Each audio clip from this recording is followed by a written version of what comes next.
Es amado y adorado en todo momento, Jesús en el Santísimo Sacramento.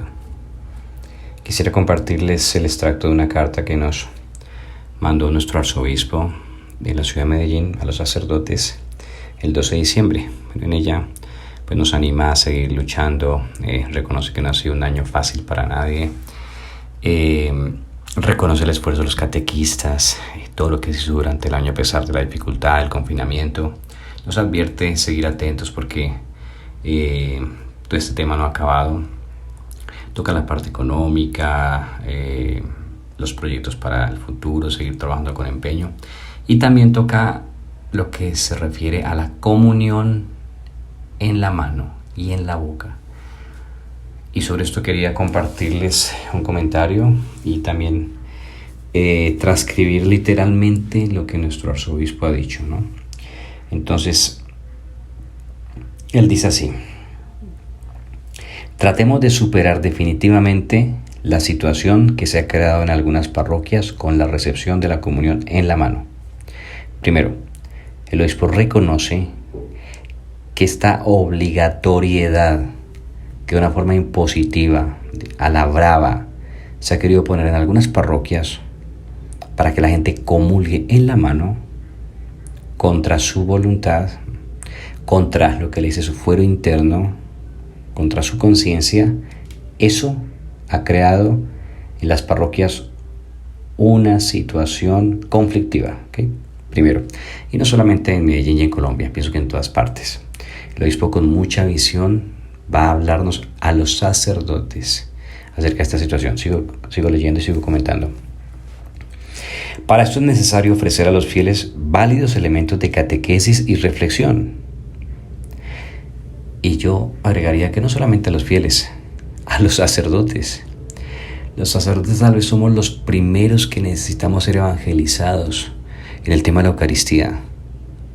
Este conflicto que se ha generado demuestra, entre otras cosas, ¿saben qué?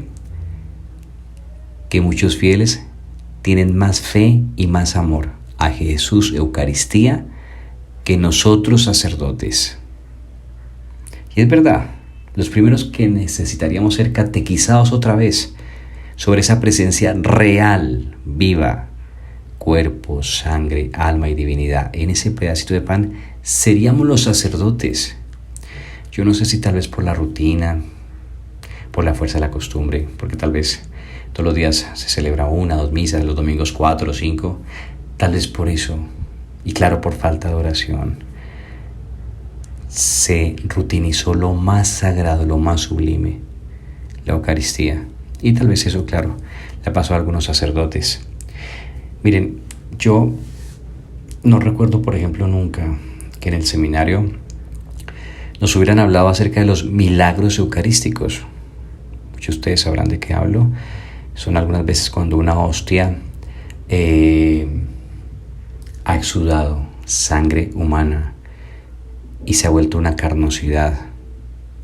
Eso lo ha estudiado la ciencia y sobre eso se han dado resultados contundentes. Yo tuve después la fortuna de conocer al neuropsicofisiólogo boliviano Ricardo Castañón, que ha hecho estos estudios, que era un ateo y él, gracias a la ciencia, recuperó la fe. Pero ¿saben qué? De eso a mí nunca en el seminario me hablaron. Yo lo vine a conocer después ya ordenado. Y cuando yo lo conocí, cuando supe los informes, los estudios, vi las fotografías, después tuve la fortuna de conocer 2 milagros eucarísticos personalmente. Cuando yo he tenido acceso a esa realidad, a esa evidencia que Jesús quiso mostrar al mundo, ¿saben eso en mí que despertó? Despertó más amor a la Eucaristía, más devoción, deseo de celebrarla con más reverencia, con más adoración, admiración por ese milagro que pasa a través de unas manos pecadoras. Eso me ayuda a extasiarme más en el Santísimo, delante de Jesús expuesto. Pero ¿saben qué? De eso no se habla en los seminarios. Podrían preguntarle al doctor Ricardo Castañón, a ver, ¿a cuántos seminarios en el mundo, si él estaba en los 5 continentes, pregúntenle a cuántos seminarios lo han invitado o a cuántas diócesis lo han invitado para que dé sus charlas? Les aseguro que no son la mayoría, ni siquiera la mitad. mucho menos. Sí es verdad, los primeros que necesitamos evangelización y catequesis para enamorarnos sobre el particular somos los sacerdotes. Sigue diciendo nuestro obispo que además hay que seguir las orientaciones del magisterio. Miren, el magisterio quiere decir la máxima autoridad en la iglesia para hablar del tema. La máxima autoridad en la iglesia no es el sacerdote de turno que está en una parroquia. Hablamos por magisterio, la voz que tiene la autoridad para enseñar y para dictar la disciplina. Por eso hay una congregación en Roma que se llama la Congregación para el Culto Divino y la Disciplina de los Sacramentos. Y la máxima autoridad, quien representa este magisterio oficial de la Iglesia, es un cardenal que se llama Robert Sarah, que ustedes lo encuentran en YouTube. Tiene libros muy interesantes. Dio ahorita en el tiempo de cuarentena un par de entrevistas hablando justamente sobre el tema de la comunión en la mano y en la boca. Pero leo antes, hablando de magisterio, lo que el Papa Benedicto XVI escribió en un documento que, por cierto, aclaro, ese documento nunca fue cancelado ni revocado. Y afirma esto, abro comillas: el fiel que quiere recibir la comunión de rodillas y en la boca tiene todo el derecho a hacerlo. Negársela por el hecho de que, dice el sacerdote ahora, a mí me parece que no corresponde, ¿no? O a mí no me gusta por ser una actitud farisaica, no es ningún acto de caridad pastoral ni nada por el estilo. Negarle al fiel la posibilidad de comulgar de rodillas y en la boca es un acto de autoritarismo de parte del clérigo y va contra las leyes de la Iglesia, ya que la misma Iglesia concede al fiel el poder comulgar de esa manera. La única razón para negarle a un fiel la comunión es cuando éste no vive en gracia de Dios o cuando quiere recibir el cuerpo del Señor en un modo no autorizado. Pero arrodillarse ante el Dios hecho hombre no merece semejante maltrato. Mire, eso podemos concluir que el presbítero que actúa de tal forma de negarle a la gente la comunión en la boca y de rodillas, pues eso es un insensato y lo hace a título personal, ojo, y no en nombre de la Iglesia. Bueno, alguno podrá decir, padre, pero es que eso era antes de la pandemia, ¿cierto? Pero tenemos esta pandemia y una cuestión de salud y etcétera. Bueno, no, ojo, nuestro obispo nos sigue remitiendo al magisterio de la Iglesia, y el magisterio de la Iglesia, decía ahorita, es un cardenal Sarah, que durante la pandemia también dio sus declaraciones. Es decir, tendríamos todos en el mundo que mirar lo que él nos enseñó. Y entonces leo textualmente lo que el magisterio de la Iglesia, repito, representa en la máxima autoridad en esta congregación para el culto divino y la disciplina de los sacramentos, dice: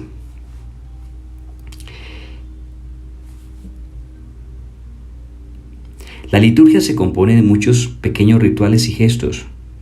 Cada uno de ellos es capaz de expresar estas actitudes llenas de amor, respeto filial y adoración hacia Dios.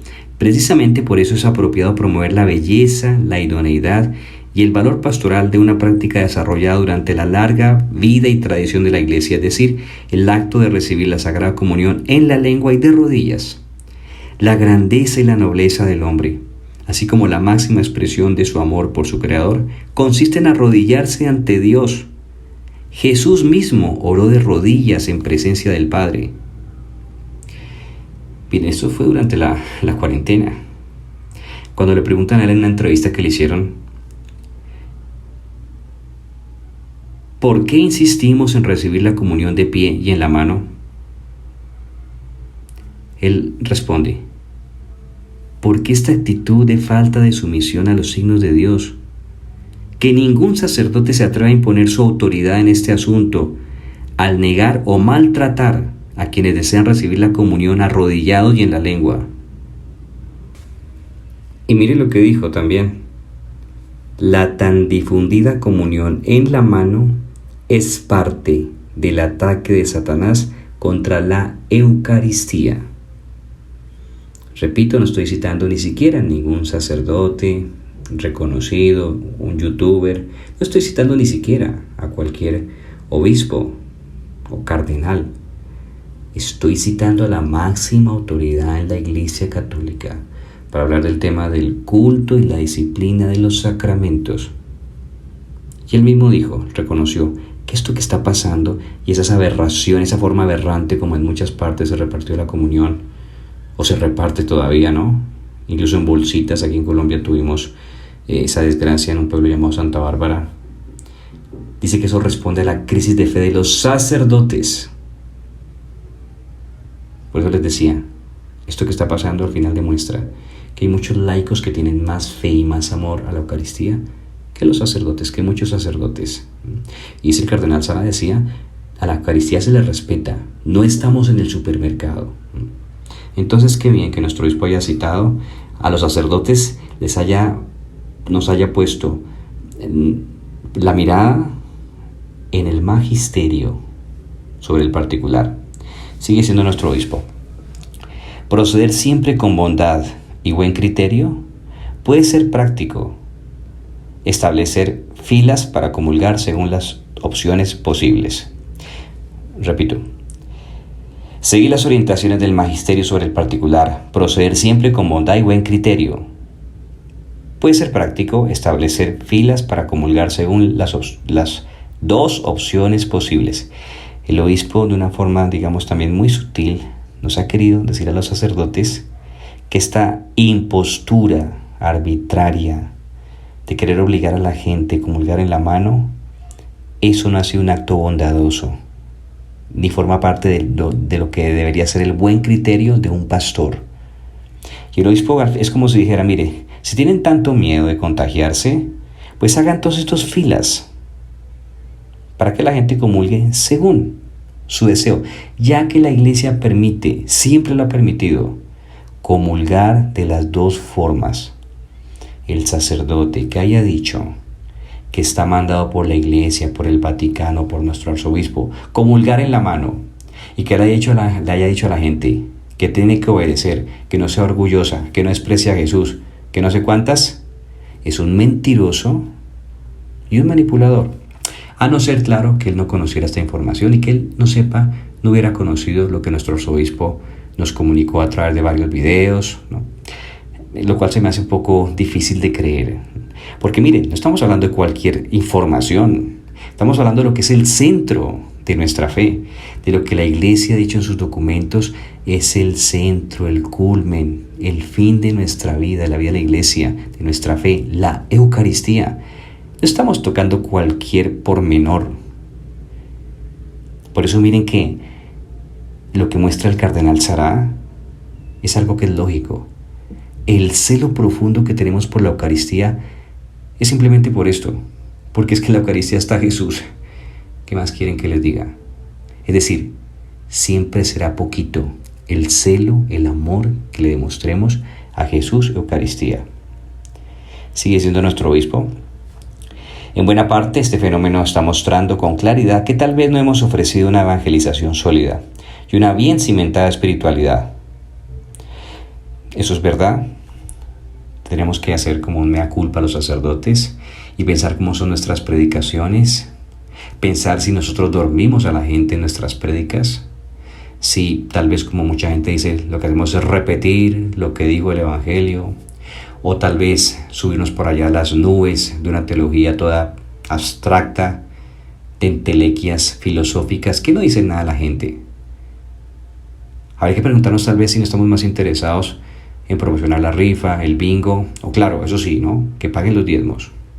Y de lo central del corazón de la Iglesia, que es la Eucaristía, del respeto que queríamos darle, de por lo menos decirle a la gente, mire, los que comulgan en la mano, por favor, cuidado, que en cada moronita está Jesús vivo.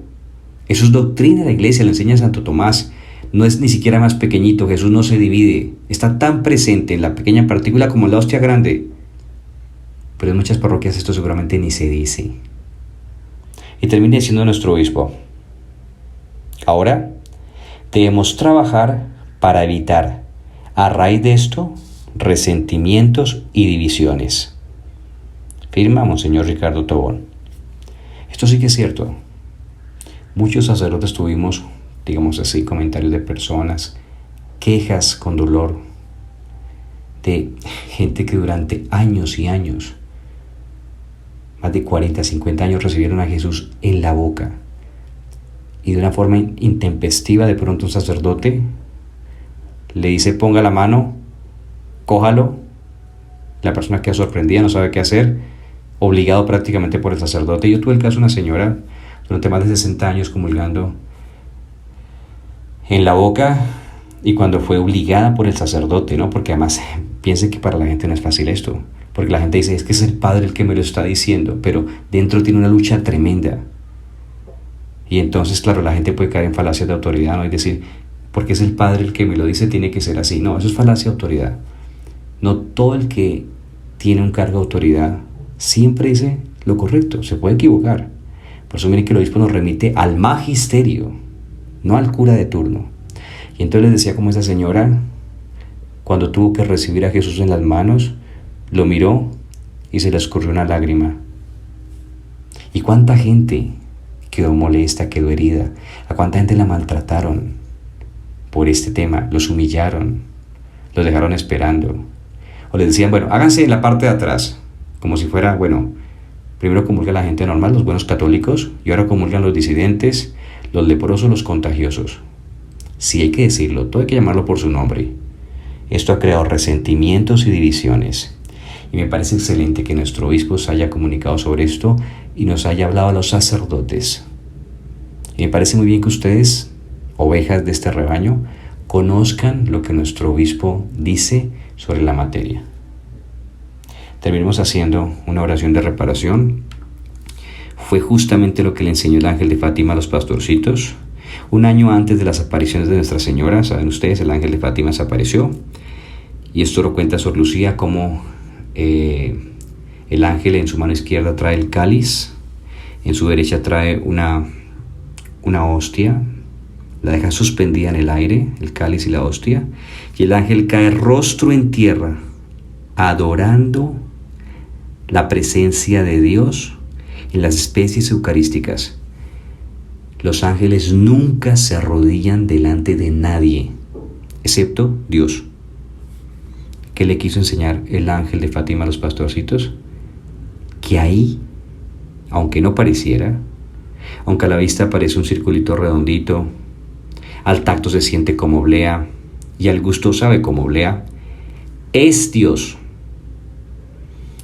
Y acto seguido, el ángel les enseñó esta oración, que es una oración de reparación, justamente por los que ya no creen, no adoran, no esperan.